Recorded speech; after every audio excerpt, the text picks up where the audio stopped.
انسان اور خصوصاً انسانی معاشرہ اقدار کے طفیل زندہ ہے۔ حدیث میں ہے کہ انسان کی موت 3 طرح کی ہوتی ہے۔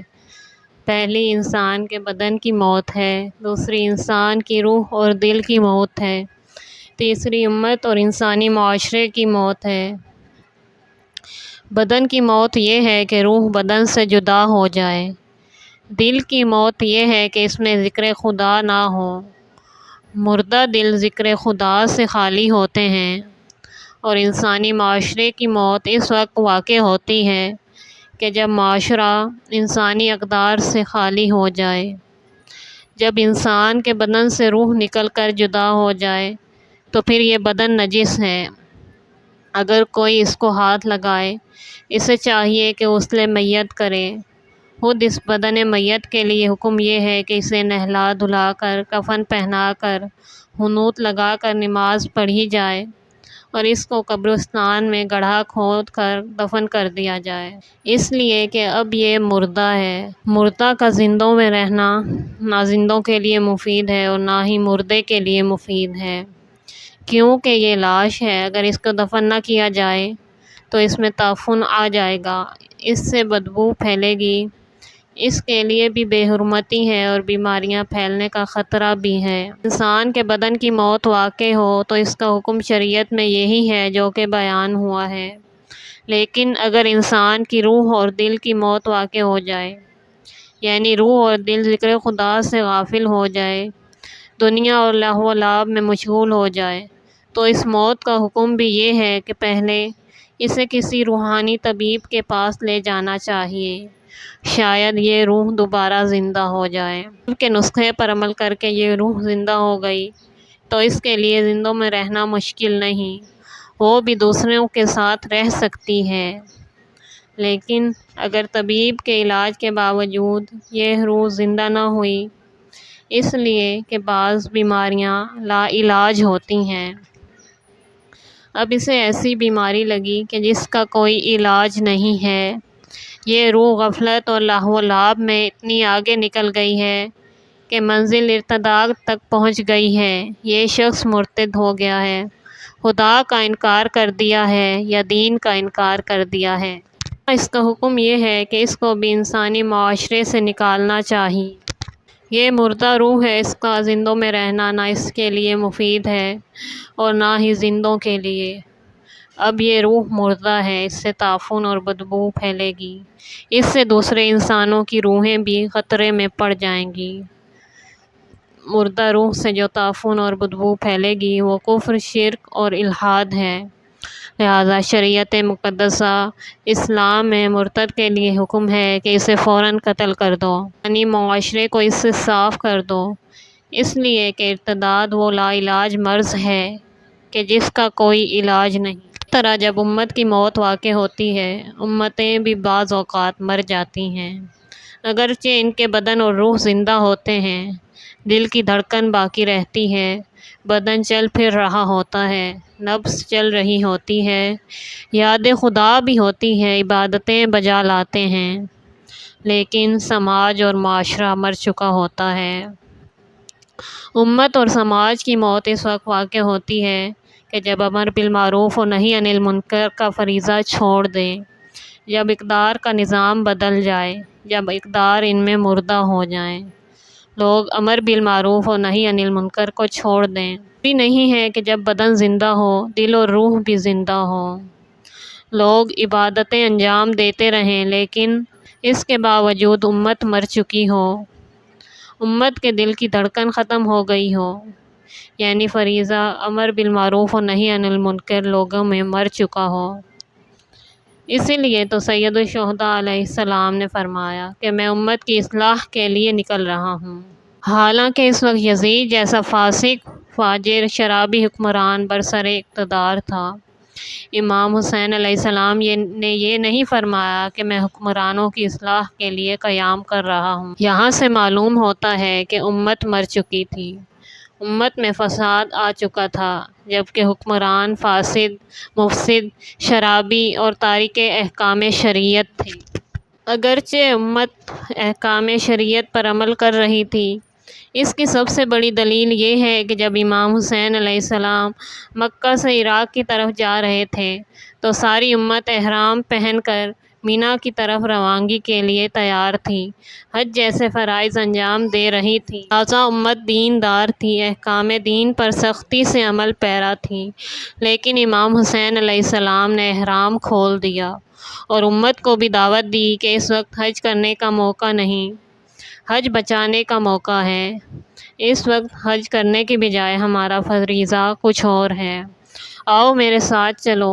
لیکن امت جو احکام شریعت پر عمل پیرا ہونے کے باوجود، بدن اور روح زندہ ہونے کے باوجود امام امت کے کہنے پر نکلنے کے لیے تیار نہیں ہوئی۔ امت دیندار نے امام امت کا ساتھ نہیں دیا، اس لیے کہ امت مر چکی تھی، سماج مر چکا تھا، ان میں روح اجتماعی اور شعور اجتماعی نہیں تھا۔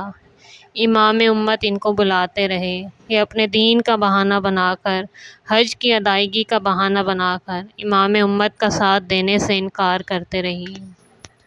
امت کو فساد دامن گیر تھا، چونکہ حکمران فاسد تھے۔ فاسد امت پر فاسد اور مفسد حکمران ہی مسلط ہو جاتے ہیں۔ اگر امت زندہ ہوتی تو فاسد اور شرابیوں کی جرأت نہ ہوتی کہ وہ برسر اقتدار آ جائیں اور زندہ امت پر حکمرانی کریں۔ لہٰذا امت کا فساد ہی اصلی مرض تھا، جس کی امام حسین علیہ السلام نے تشخیص دی۔ رہبر اور امام کا یہی کام ہے کہ امت کی بیماریوں کو تشخیص دے۔ وہ ہرگز امام نہیں ہو سکتا جو اپنی امت کا مرض معلوم نہ کر سکے۔ ہادی وہی ہوتا ہے جو امت کے مرض کی تشخیص دے سکے، جسے معلوم ہو کہ اب کس کے خلاف بولنا ہے، کس کے خلاف بیان دینا ہے، فساد کہاں ہے، کس کے خلاف آواز بلند کرنی ہے۔ لہٰذا سید الشہداء علیہ السلام نے فرمایا، میں امت کی اصلاح کی خاطر قیام کر رہا ہوں۔ اگرچہ یزید منزل ارتداد تک جا پہنچا تھا، فاسد اور مفسد تھا، اس کا دل مر چکا تھا، لیکن امت بھی اس وقت مر چکی تھی۔ امت کو فساد دامن گیر ہو چکا تھا، جس کی اصلاح کرنا ضروری تھی۔ جب حکمرانوں کو للکارا جائے، صاحبان اقتدار کے خلاف آواز اٹھائی جائے اور جنگ چھیڑی جائے، اس جنگ کو جنگ اقتدار کہا جاتا ہے۔ اقتدار کی جنگ یعنی ایک طاقتور مسند قدرت پر بیٹھا ہوا ہے، دوسرا چاہتا ہے اس سے یہ تخت قدرت چھین لے اور خود اس قدرت کو سنبھال لے، اس کو ہٹا کر خود اقتدار کی کرسی پر بیٹھنا چاہتا ہے۔ اقتدار کی جنگ لڑنے کے لیے اپنے خاص اصول اور ضوابط ہوتے ہیں۔ ہر دور میں اقتدار کی جنگ لڑنے کے لیے اسلحہ مختلف ہوتا ہے، لشکر الگ ہوتا ہے، جنگی اصول جدا ہوتے ہیں، میدان کارزار بھی جدا ہوتا ہے۔ لیکن کچھ ایسی جنگیں بھی ہیں جو صاحبان اقتدار کے خلاف نہیں ہوتی، بلکہ دشمنان اقتدار کے خلاف ہوتی ہیں۔ اس جنگ کو جنگ اقتدار کہتے ہیں، یعنی ایک طرف عالی انسانی اقدار والے ہوتے ہیں تو دوسری طرف شیطانی اور طاغوتی اقدار والے، جو عالی اقدار کو مٹانے کے در پہ ہوتے ہیں۔ انسانی اور الہی اقدار والے کوشش کرتے ہیں کہ ان اقدار کو بچائیں اور پلید و نجس اقدار کو ہمیشہ کے لیے مٹا دیں۔ اس صورت میں ان کے درمیان جنگ چھڑ جاتی ہے۔ اس جنگ کا نام جنگ اقدار ہے۔ جنگ کے بھی اپنے خاص قواعد و ضوابط ہیں جو اقتدار کی جنگ سے بالکل مختلف ہوتے ہیں۔ اس جنگ کی جیت اور ہار کا معیار بھی اقتدار کی جنگ سے الگ ہے۔ اقتدار کی جنگ جیتنے کے لیے بہت بڑے ماہر جنگجوؤں، نامی گرامی پہلوانوں کی ضرورت ہوتی ہے۔ اقتدار کی جنگ میں جس کی قدرت زیادہ ہو، جس کے سپاہی، اسلحہ اور دیگر ساز و سامان زیادہ ہو، وہی جیت سکتا ہے۔ لہٰذا جس کے سپاہی زیادہ مارے جائیں یا بھاگ کر میدان چھوڑ دیں اور دوسرا آ کر میدان پر قبضہ کر لے، جس لشکر کے سپاہی مر جائیں تو وہ اقتدار کی جنگ ہار جاتا ہے۔ اقدار کی جنگ کے اصول اقتدار کی جنگ سے بالکل مختلف ہیں۔ اقدار کی جنگ کبھی مرے ہوئے بھی جیت جاتے ہیں اور کبھی زندہ بچ کے بھی اقدار کی جنگ ہار جاتے ہیں۔ اقدار کی جنگ کے لیے ضروری نہیں کہ بڑے شجاع پہلوانوں ماہر جنگجوؤں کے ذریعے سے جیت لی جائے، بلکہ 90 سال کے ضعیف العمر بھی کبھی اقدار کی جنگ جیت لیتے ہیں، کبھی 6 ماہ کا بچہ بھی اقدار کی جنگ جیت لیتا ہے۔ اقتدار کی جنگ لڑنے کے لیے مخصوص طبقے پر ذمہ داریاں عائد ہوتی ہیں، اس لیے تو اقتدار کی جنگ لڑنے کے لیے عورتوں پر جہاد واجب نہیں قرار دیا گیا ہے۔ اقتدار کی جنگ لڑنے کے لیے عورتوں کا کردار مردوں سے کم نہیں ہوتا۔ اس جنگ کا اسلحہ بھی اقتدار کی جنگ سے الگ ہے۔ خالی ہاتھوں بلکہ رسیوں میں بندھے ہاتھ بھی یہ جنگ جیت لیتے ہیں۔ یہاں سے ہمیں معلوم ہوتا ہے کہ کربلا کی جنگ اقدار کی جنگ تھی، اس میں فاتح کون ہے اور ہارنے والا کون ہے۔ اقدار کی جنگ لڑنے کے لیے جدید اسلحہ، ٹینک اور بارود کی ضرورت نہیں ہوتی۔ ہاں، اقدار کی جنگ جیتنے کے لیے اپنے اندر وہی اعلیٰ اقدار پیدا کرنے کی ضرورت ہے۔ جب اقدار سے متصف ہو جائیں تو پھر بوڑھے، جوان، عورتیں اور بچے بھی یہ جنگ جیت سکتے ہیں۔ کی جنگ میں حبیب ابن مظاہر بھی کام آتے ہیں۔ حضرت عباس علیہ السلام اور حضرت علی اکبر جیسے جنگجو بھی کام آتے ہیں، بلکہ اقتدار کی جنگ میں حضرت علی اصغر 6 ماہ کا سپاہی بھی کام آتا ہے۔ حضرت علی اصغر کی جنگ اتنی ہی اہم ہے جتنی کہ حضرت علی اکبر کی جنگ ہے۔ دونوں کی شہادت کا اثر بھی ایک جیسا ہوا، بلکہ علی اصغر کی شہادت کا اثر زیادہ ہے۔ حضرت علی اکبر جب میدان میں گئے تو دشمن خائف اور خوفزدہ ضرور ہوا، لیکن جب حضرت علی اصغر میدان میں گئے تو قریب تھا کہ عمر ابن سعد کے لشکر کو شکست ہو جاتی۔ لہٰذا اس لعین نے کہا، جلدی سے اس چھوٹے جنگجو کا کام تمام کر دیا جائے۔ اگر چند لمحے اور بھی یہ مجاہد اسی طرح میدان میں ڈٹا رہا تو میرا لشکر تتر بتر ہو جائے گا، میرے لشکر کو شکست ہو جائے گی، اس لیے کہ اقدار اور کردار کا جنگجو میدان میں آ گیا ہے۔ امام حسین علیہ السلام نے جب اقدار کی جنگ کا آغاز کیا تو آپ نے مردوں کے ساتھ ساتھ عورتوں کو بھی ہمراہ لیا، حالانکہ آپ کو مشورے دیے گئے کہ اس سفر میں عورتوں کو، نبی زادیوں کو، علی و زہرا کی بیٹیوں کو نہ لے جائیں۔ سید بن طاؤس نے اللحوف میں نقل کیا ہے کہ جس صبح کو امام حسین علیہ السلام مکہ سے عراق کی طرف روانہ ہونا چاہتے تھے تو آپ کے بھائی محمد بن حنفیہ اسی رات آپ سے ملنے کے لیے آئے اور کہنے لگے، اے میرے بھائی، اہل کوفہ نے جو دھوکے آپ کے والد اور آپ کے بھائی سے کیے ہیں ان کا آپ کو علم ہے، مجھے خوف ہے کہ کہیں آپ کے ساتھ بھی وہی سلوک کریں جو انہوں نے پہلے کیا ہے۔ میری رائے یہی ہے کہ آپ مکہ میں ہی ٹھہر جائیں۔ آپ علیہ السلام نے فرمایا، میرے بھائی، ہو سکتا ہے کہ یزید بن معاویہ اسی حرم میں مجھے قتل کر دے تو اس سے بیت اللہ کا احترام ضائع ہو جائے گا۔